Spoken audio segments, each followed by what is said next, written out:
Hello friend, मैं शालिनी आपका स्वागत करती हूँ आपके अपने YouTube channel unboxing live with Shalini. Friends, आज हम सुनाने वाले हैं आपको मुंशी प्रेमचंद की कहानी घास वाली।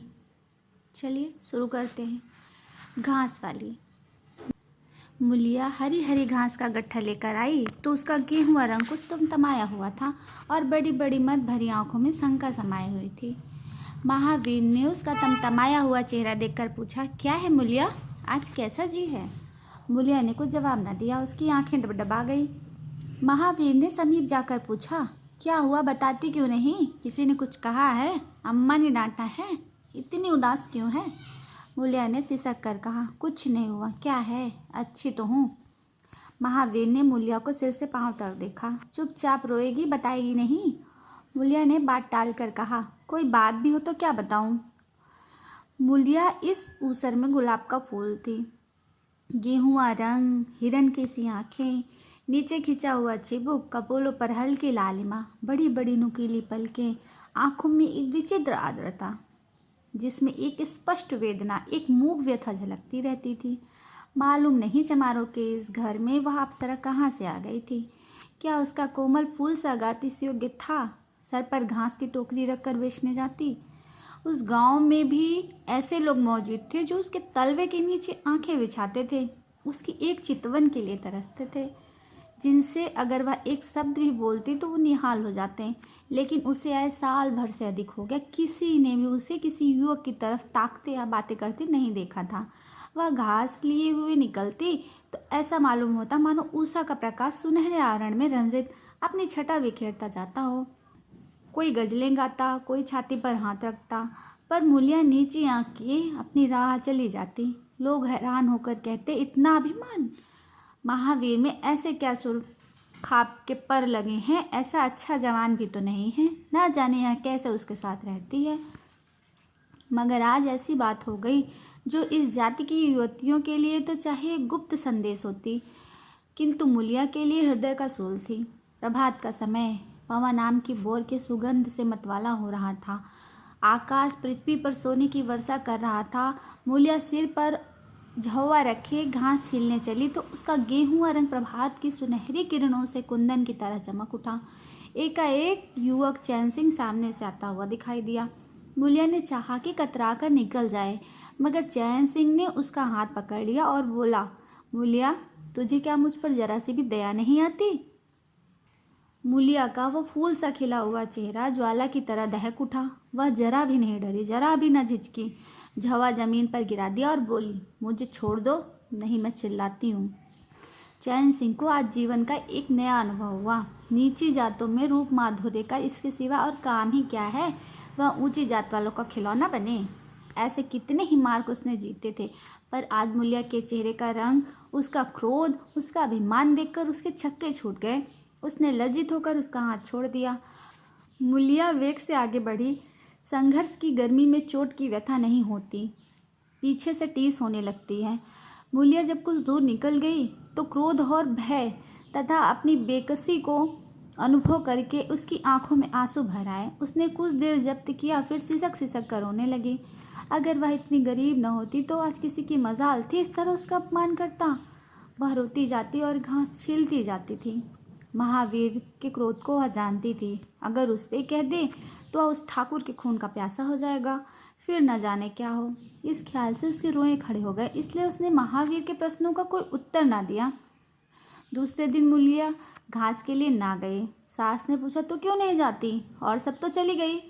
मूलिया ने सिर झुकाकर कहा, मैं अकेली ना जाऊंगी। सास ने बिगड़ कर कहा, अकेले क्या तुझे बाघ उठा ले जाएगा? मूलिया ने फिर सर को और झुका लिया और दबी हुई आवाज़ से बोली, सब मुझे छेड़ते हैं। सास ने डांटा, ना तू औरों के साथ जाएगी ना अकेली जाएगी। फिर जाएगी कैसे? वह साफ साफ क्यों नहीं कहती कि मैं ना जाऊंगी? तो यहाँ मेरे घर में रानी बन के निभाना होगा। किसी को चाम नहीं प्यारा होता, काम प्यारा होता है। तू बड़ी सुंदर है तो तेरी सुंदरता को लेकर चाटूं? उठा झाबा और घास ला। द्वार पर नीम के नीचे महावीर खड़े होकर घोड़े को मल रहा था। उसने मूलिया को रोनी सूरत बनाकर जाते हुए देखा पर कुछ न बोल सका। उसका बस चलता तो मूलिया को कलेजे में बिठा लेता, आंखों में छिपा लेता, लेकिन घोड़े का पेट भरना भी तो जरूरी था। घास मोल लेकर खिलाए तो 12 आने रोज से कम ना पड़े। ऐसी मजदूरी ही कौन होती है। मुश्किल से 1.5-2 रुपये मिलते हैं, वह भी कभी मिले और कभी नहीं।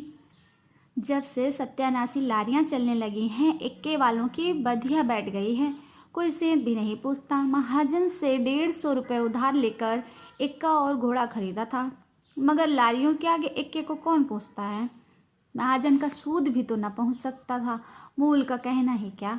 ऊपरी मन से बोला, ना मन हो तो रहने दो, देखी जाएगी।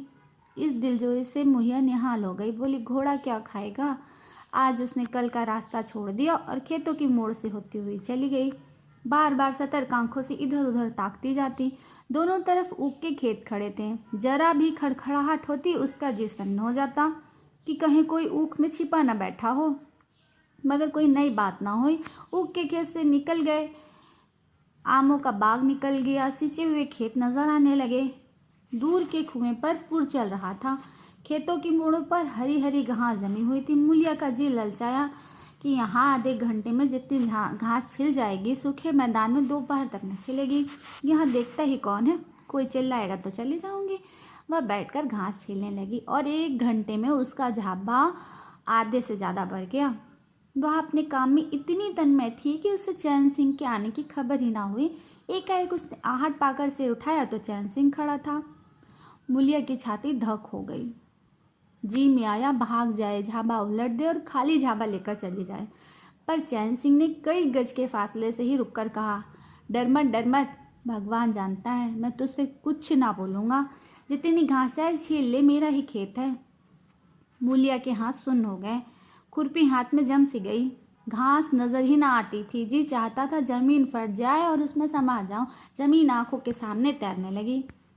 चैन सिंह ने आश्वासन दिया, छीलती क्यों नहीं, मैं तुझसे कुछ कहता थोड़े ही हूँ। यही रोज चली आया कर, मैं छील दिया करूँगा। मूलिया चित्र लिखी सी बैठी रही। चैन सिंह ने एक कदम आगे बढ़ाया और बोला, तुम मुझसे इतना डरती क्यों है। क्या तू समझती है मैं आज भी तुझे सताने आया हूँ। ईश्वर जानता है कल भी तुझे सताने के लिए मैंने तेरा हाथ नहीं पकड़ा था। तुझे देखकर आप ही आप हाथ बढ़ गए। मुझे कुछ सुध ही ना रही। तू चली गई तो मैं वहीं बैठकर घंटों रोता रहा। जी में आया हाथ काट डालूं, कभी जी चाहता था जहर खा लूं। तभी से तुझे ढूंढ रहा हूँ। आज तू इस रास्ते से चली आई, मैं सारा हार छानता हुआ यहाँ आया हूँ। अब जो सजा तेरे जी में आती है दे दे। अगर तू मेरा सिर भी कटवा दे तो भी मेरी गर्दन ना हिलेगी। मैं सोदा था, लुच्चा था, लेकिन जब से तुझे देखा है मेरे मन से सारी खोट मिट गई। अब तो यही जी चाहता है कि तेरा कुत्ता होता और तेरे पीछे पीछे चलता। तेरा घोड़ा होता तब तो तू अपने हाथों से मेरे सामने घास डालती। किसी तरह यह चोला तेरे काम आ जाए, मेरे मन की तो बस यही लालसा है। मेरी जवानी काम ना आए अगर मैं किसी खोड़ से बात कर रहा हूँ। बड़ा भगवान था महावीर जो ऐसी उसे देवी मिली। मूलिया चुपचाप सुनती रही, फिर नीचा सिर करके भोलेपन से बोली, तो तुम मुझे करने को क्या कहते हो। चैन सिंह और समीप आकर बोला, बस तेरी दया चाहता हूँ। मूलिया ने सिर उठाकर उसकी ओर देखा। उसकी लज्जा न जाने कहाँ गायब हो गई। चुपते हुए शब्दों में बोली, तुमसे एक बात कहूँ, बुरा तो ना मानोगे। तुम्हारा ब्याह हो गया है या नहीं। चैन सिंह ने दबी जबान से कहा, ब्याह तो हो गया है, लेकिन ब्याह क्या है, खिलवाड़ है। मूलिया के होठों पर अवहेलना की मुस्कुराहट झलक पड़ी। बोली, फिर भी अगर मेरा आदमी तुम्हारी औरत से इस तरह बातें करता तो तुम्हें कैसा लगता। तुम उसकी गर्दन काटने को तैयार हो जाते कि नहीं, बोलो। क्या समझते हो महावीर चमार है तो उसकी देह में लहू ही नहीं है, उसे लज्जा नहीं है, अपने मर्यादा का विचार नहीं है। मेरा रूप रंग तुम्हें भाता है। क्या घाट के किनारे मुझसे कहीं सुंदर औरतें नहीं घूमा करती। मैं उनके तलवों की बराबरी भी नहीं कर सकती। तुम उसमें से किसी को क्यों नहीं दया मांगते। क्या उनके पास दया नहीं है। मगर वहाँ तुम न जाओगे, क्योंकि वहाँ जाते तुम्हारी छाती जो दहलती है। मुझसे दया मांगते हो इसलिए ना कि मैं चमारिन हूँ, नीच जाति की हूँ। और नीच जाति की औरत जरा सी धुड़की धमकी व जरा सी लालच से तुम्हारी मुट्ठी में आ जाएगी। कितना सस्ता सौदा। ठाकुर हो ना, ऐसा सस्ता सौदा क्यों छोड़ने लगे। चैन सिंह लज्जित होकर बोला, मूला यह बात नहीं है, मैं सच कहता हूँ, इसमें ऊंच नीच की कोई बात नहीं है, सब आदमी बराबर है, मैं तो तेरे चरणों पर सिर रखने को तैयार हूँ।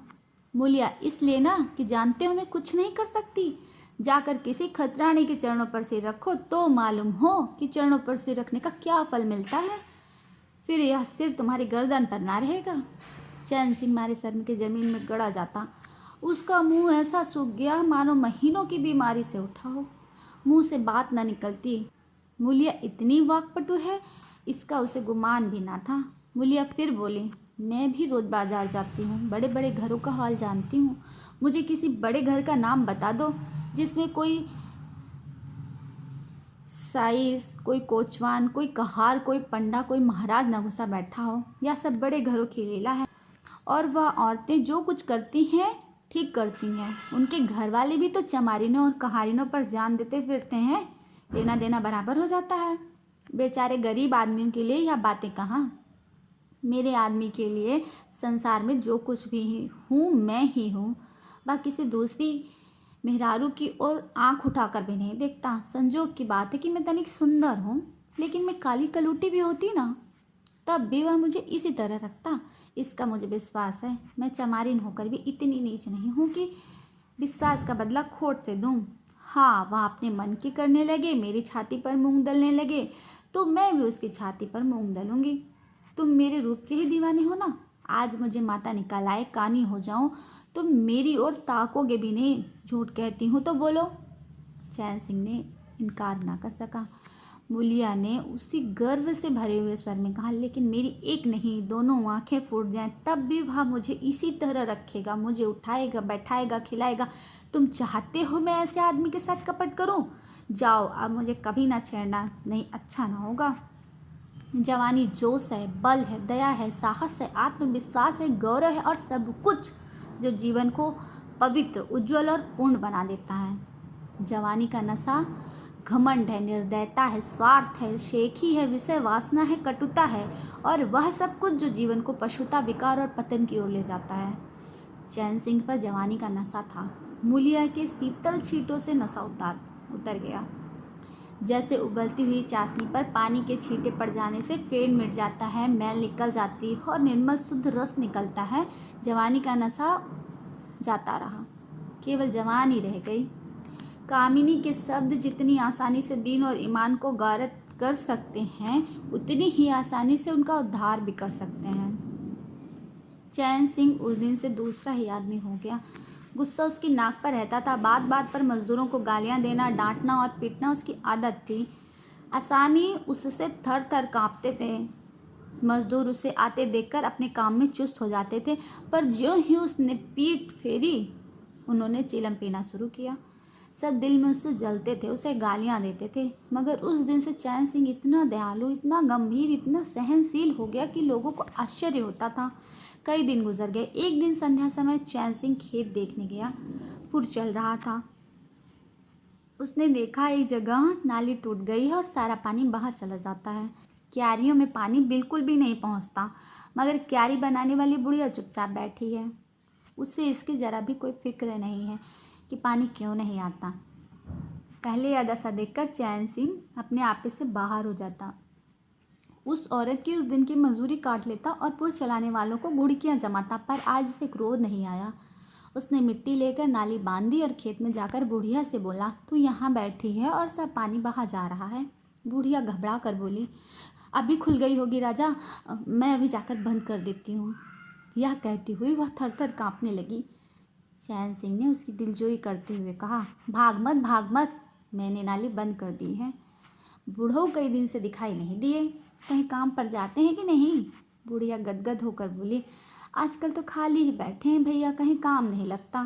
चैन सिंह ने नम्र भाव से कहा, तो हमारे यहाँ ही लगा दो ना, थोड़ा सा सन रखा है, उसे काट देंगे। यह कहता हुआ वो कुएं की ओर चला गया। वहाँ 4 पुर चल रहे थे, पर इस वक्त 2 हकवे बेर खाने गए थे। चैन सिंह को देखते ही मजदूरों के होश उड़ गए। ठाकुर ने पूछा, 2 आदमी कहाँ गए? तो क्या जवाब देंगे? सब के सब डांटे जाएंगे। बेचारे दिल में सहमे से जाते थे।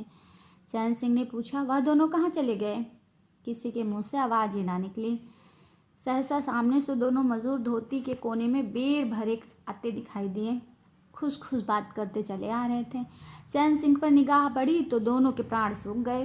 पाँव मन भर भारी हो गया। अब न आते बनता न जाते बनता। दोनों समझ गए कि आज डांट पड़ी, शायद मजूरी भी कट जाए। चाल धीमी पड़ गई। इतने में चैन सिंह ने पुकारा, बड़े आओ बड़े आओ, कैसे बेर हैं, लाओ जरा मुझे भी तो दो, मेरे ही पेड़ के हैं ना। दोनों और भी सहम गए। आज ठाकुर जीता न छोड़ेगा, कैसा मीठा मीठा बोल रहा है, उतनी ही भिगो भिगो कर लगाएगा। बेचारे और भी सिकुड़ गए। चैन सिंह ने फिर कहा, जल्दी से आओ जी, पक्की पक्की सब मैं ले लूँगा। जरा एक आदमी लपक कर घर से थोड़ा नमक तो ले आओ। तुम भी दोनों आ जाओ, उस पेड़ के मीठे बेर होते हैं, बेर खा ले, काम तो करना ही है। अब दोनों भगोड़ों को कुछ ढारस हुआ। सभी ने जाकर सब बेर चैन सिंह के आगे डाल दी और पक्के पक्के छाँट कर उसे देने लगे। एक आदमी नमक लाने दौड़ा। आधे घंटे तक चारों पुर बंद रहे। जब सब बेर उड़ गए और ठाकुर चलने लगे तो दोनों अपराधियों ने हाथ जोड़कर कहा, भैया जी आज जान बख्शी हो जाए, बड़ी भूख लगी थी, नहीं तो कभी ना जाते। चैन सिंह ने नम्रता से कहा, तो इसमें बुराई ही क्या है, मैंने भी तो बैर खाए, एक आधा घंटा हरज हुआ है। अगर तुम चाहोगे तो 1 घंटे का काम आधे घंटे में कर दोगे, ना चाहोगे तो दिन भर में भी काम ना होगा। चैन सिंह चला गया तो चारों बातें करने लगे। एक ने कहा, मालिक इस तरह रहे तो काम करने में जी लगता है, यह नहीं कि हरदम छाती पर सवार। दूसरा, मैंने तो समझा आज कच्चा ही खा जाएंगे। तीसरे ने कहा, कई दिन से देखता हूँ मिजाज कुछ नरम है। चौथे ने कहा, सांझ को पूरी मजदूरी मिले तो कहना। पहला, तुम तो गोबर गणेश हो, आदमी का रुख नहीं पहचानते। दूसरा, आप खूब दिल लगाकर काम करेंगे। तीसरा, और क्या, जब उन्होंने हमारे ऊपर छोड़ दिया तो हमारा भी तो धर्म है कि कोई कसर ना छोड़े। चौथा कहता है, मुझे तो भैया ठाकुर पर अब भी विश्वास नहीं आता। एक दिन चैन सिंह को किसी काम से कचहरी जाना पड़ा। 5 मील का सफ़र था। यूँ तो वह बराबर घोड़े पर जाया करता था, पर आज धूप बहुत तेज हो रही थी। सोचा एक्के पर चला जाता हूँ। महावीर को कहला भेजा मुझे लेते जाना। कोई 9 बजे महावीर ने पुकारा। चैन सिंह तैयार बैठा था, झटपट एक्के पर बैठ गया, मगर घोड़ा इतना दुबला था, एक्के की गद्दी इतनी मैली थी और फटी हुई, सारा सामान इतना रद्दी कि चैन सिंह को उस पर बैठते शर्म आई। पूछा, यह सामान क्यों बिगड़ा हुआ है महावीर? तुम्हारा घोड़ा तो इतना दुबला कभी ना था, क्या आजकल सवारियां कम है क्या? महावीर ने कहा, नहीं मालिक, सवारियां काहे नहीं हैं, मगर लारियों के सामने एक्के को पूछता कौन है। कहाँ 2-2.5 की मजूरी करके घर लौटता था, कहाँ अभी ईसाने पैसे भी नहीं मिलते। क्या जानवर को खिलाऊं, क्या आप खाऊं? बड़ी विपत्ति में पड़ा हूँ। सोचता हूँ एक्का घोड़ा बेचकर आप लोगों की मजूरी कर लूँ, पर कोई गाहक नहीं लगता। ज़्यादा नहीं तो 12 आने तो घोड़े को ही चाहिए, घास ऊपर से। अब अपना ही पेट नहीं चलता तो जानवर को कौन पूछे। चैन सिंह ने उसके फटे हुए कुर्ते की ओर देखकर कहा, 2-4 बीघे खेती क्यों नहीं कर लेते? महावीर सिर झुकाकर बोला, खेती के लिए बड़ा पौरुष चाहिए मालिक। मैंने तो यही सोचा है कि कोई गाहक लग जाए तो एक्के को औने पौने निकाल दूँ, फिर घास छीलकर बाजार ले जाया करूँ। आजकल सास पतोह दोनों छीलती हैं, तब जाकर 10-12 आने पैसे नसीब होते हैं। चैन सिंह ने पूछा, तो बुढ़िया बाजार जाती होगी? महावीर लजाता हुआ बोला, नहीं भैया, वह इतनी दूर कहाँ चल सकती है, घर वाली चली जाती है, दोपहर तक घास छिलती है, तीसरे पहर बाजार जाती है, वहाँ से घड़ी रात गए लौटती है, हलकान हो जाती है। भैया मगर क्या करूँ, तकदीर से क्या जोर। चैन सिंह कचहरी पहुंच गए और महावीर सवारियों की टोह में इधर उधर इक्के को घुमाता हुआ शहर की तरफ चला गया। चैन सिंह ने उसे 5 बजे आने को कह दिया था। कोई 4 बजे चैन सिंह कचहरी से फुर्सत पाकर बाहर निकले तो हाथे में ही पान की एक दुकान थी। जरा और आगे बढ़कर एक घना बरगद का पेड़ था। उसकी छाह में बीसी की तांगे एक के फिटने खड़े हुए थे। घोड़े खोल दिए गए थे। वकीलों, मुख्तारों और अफसरों की सवारियां यहीं खड़ी होती थी।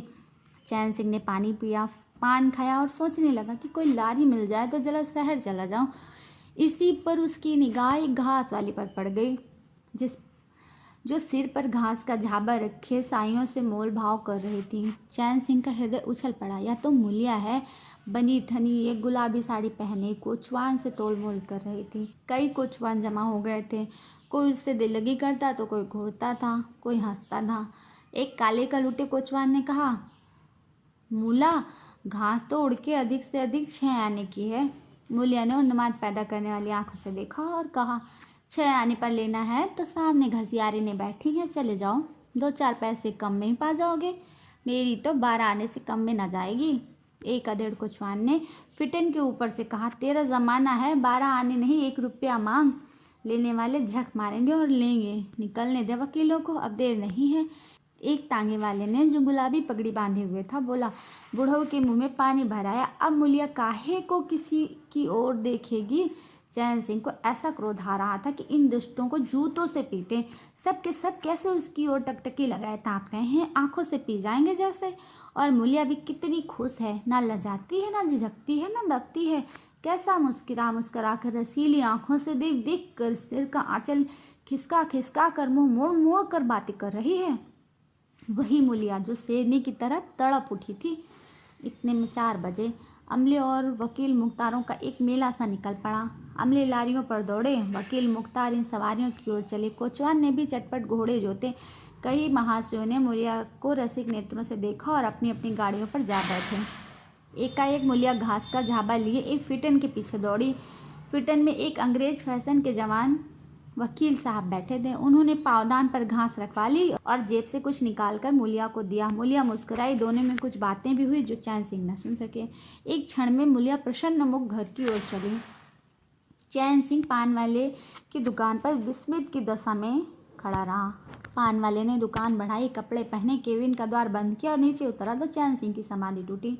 पूछा, क्या भाई दुकान बंद कर दी? पान वाले ने सहानुभूति दिखाकर कहा, इसकी दवा कराओ ठाकुर साहब, यह बीमारी अच्छी नहीं है। चैन सिंह ने चकित होकर पूछा, कैसी बीमारी? पान वाला बोला, कैसी बीमारी? आधे घंटे से यहाँ खड़े हो, जैसे कोई मुर्दा खड़ा हो। सारी कचहरी खाली हो गई, सब दुकानें बंद हो गई, मेहतर तक झाड़ू लगाकर चल दिया। तुम्हें कुछ खबर हुई क्या?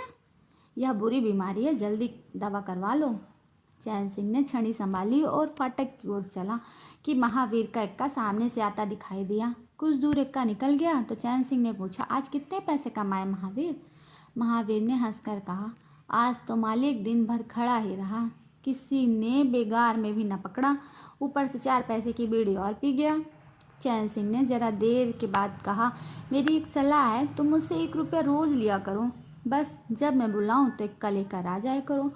अब तो तुम्हारी घरवाली को घास लेकर बाजार न जाना पड़ेगा, बोलो मंजूर है? महावीर ने सजल आंखों से देखकर कहा, मालिक आपका ही तो खाता हूँ, आपकी प्रजा हूँ, आप मर्जी जब पकड़ कर मंगवाइए, आपसे रुपये।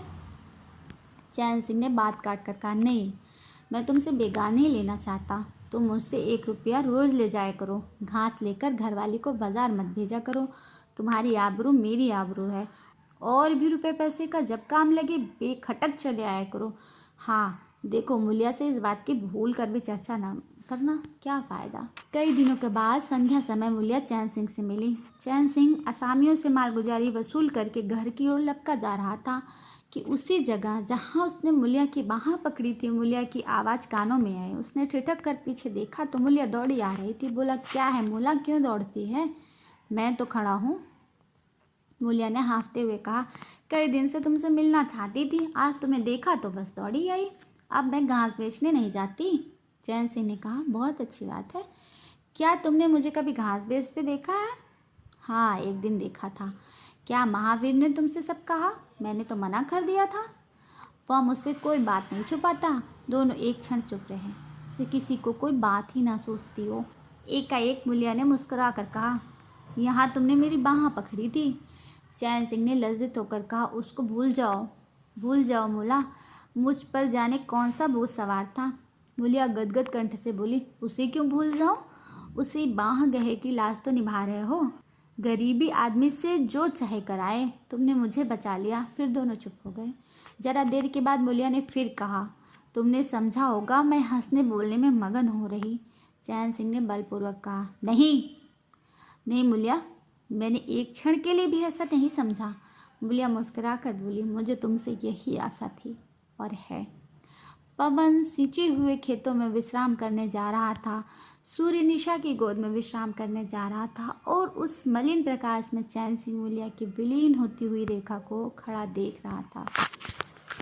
आज की कहानी यहीं समाप्त होती है।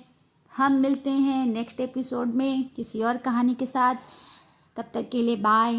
लेकिन आपसे एक अनुरोध है, प्लीज़ मेरे चैनल को ज़्यादा से ज़्यादा लाइक, शेयर और सब्सक्राइब करिए।